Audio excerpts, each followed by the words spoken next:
नीतीश कुमार को ठिकाने लगाने चले थे अमित शाह, लेकिन बिहार के असली चाणक्य ने आखिरी मिनट में ऐसा खेल दिखाया कि पूरा दिल्ली दरबार हिल गया।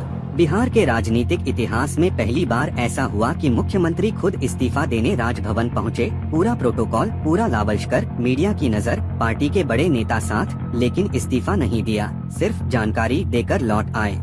अब सवाल यह है कि आखिर नीतीश कुमार ने आखिरी मिनट में ऐसा क्या देख लिया कि उन्होंने तैयार किया गया इस्तीफा ही रोक दिया। सूत्रों के मुताबिक नीतीश कुमार को डर है कि अगर उन्होंने बिना मुख्यमंत्री चेहरा घोषित हुए इस्तीफा दे दिया तो शायद दोबारा शपथ लेने का मौका ही न मिले। पिछले कुछ हफ्तों से बीजेपी की तरफ से जिस तरीके का दबाव बनाया जा रहा था, मुख्यमंत्री के नाम पर चुप्पी, अमित शाह की मीटिंग कैंसिल, मोदी की रैली में नीतीश का गायब रहना, इन सब ने यह साफ कर दिया था कि खेल बहुत गहरा है। प्लान साफ था, 17 नवंबर को नीतीश इस्तीफा देंगे, 18 को विधायक दल की बैठक होगी और वहां शायद नीतीश की जगह किसी और चेहरे पर मुहर लग जाएगी। लेकिन नीतीश कुमार ने दांव उल्टा खेल दिया। उन्होंने राज्यपाल से मुलाकात तो की, लेकिन इस्तीफा देने की बजाय कहा 19 नवंबर को इस्तीफा दूंगा। उधर बीजेपी ने जो 18 नवंबर को बैठक रखी थी, वह भी अचानक 19 को टाल दी गई। अब देखें तो 19 तारीख को पहले विधायक दल की बैठक होगी, जिसमें सीएम चेहरा तय होगा और उसके बाद नीतीश इस्तीफा देंगे। मतलब नीतीश ने खेल ऐसा कसा है कि पहले अपना नाम फाइनल करवाए बिना वे कुर्सी छोड़ने को तैयार ही नहीं। और यही बात बीजेपी को बुरी तरह परेशान कर रही है। एबीपी के मुताबिक जेडीयू के हालिया फैसले ने बीजेपी की टेंशन और बढ़ा दी है, क्योंकि जेडीयू का साफ कहना है जब तक विधायक दल नीतीश के नाम पर मुहर नहीं लगाएगा तब तक इस्तीफा नहीं होगा। बीजेपी को भी अब समझ में आ गया है कि बिहार में महाराष्ट्र वाला दाव नहीं चलेगा। वे सोच रहे थे कि शिंदे मॉडल से नीतीश को किनारे कर देंगे, लेकिन यहाँ तो पलटू चाचा ने पलटी ऐसी मारी कि पूरा स्क्रिप्ट ही बदल गया। मीडिया में भी साफ लिखा है कि नीतीश कुमार को डर है कि बीजेपी कहीं विधायक दल की बैठक में किसी और नाम पर मुहर न लगा दें और उन्हें किनारे कर दें।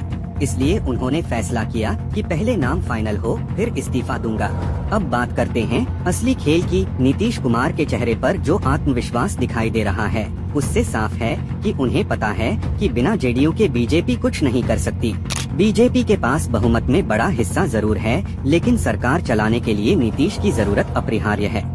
यही वजह है कि आज बिहार में सीएम चेहरा तय करवाने की लड़ाई खुलकर सामने आ गई है। और यह लड़ाई अब सिर्फ कुर्सी की नहीं, दबदबे की भी है, क्योंकि नीतीश कुमार ने साफ संदेश दे दिया है कि बिहार में अगर कोई चाणक्य है तो वो वही है। और बीजेपी के लिए यह सबसे बड़ा झटका है कि जिस नेता को वे किनारे करने चले थे, वही अब बीजेपी को अपनी शर्तें मानने पर मजबूर कर रहा है।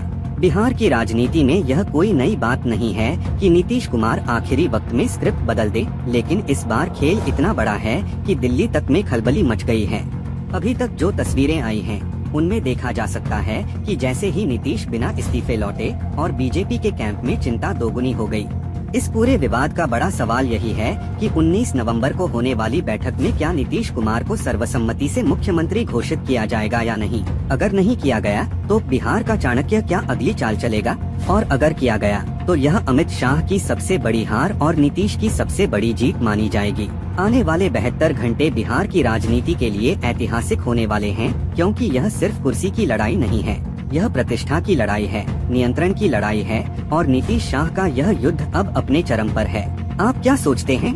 क्या बीजेपी नीतीश के दबाव में आएगी या फिर कोई नया बवंडर बिहार में उठने वाला है? अपनी राय कमेंट में जरूर लिखें।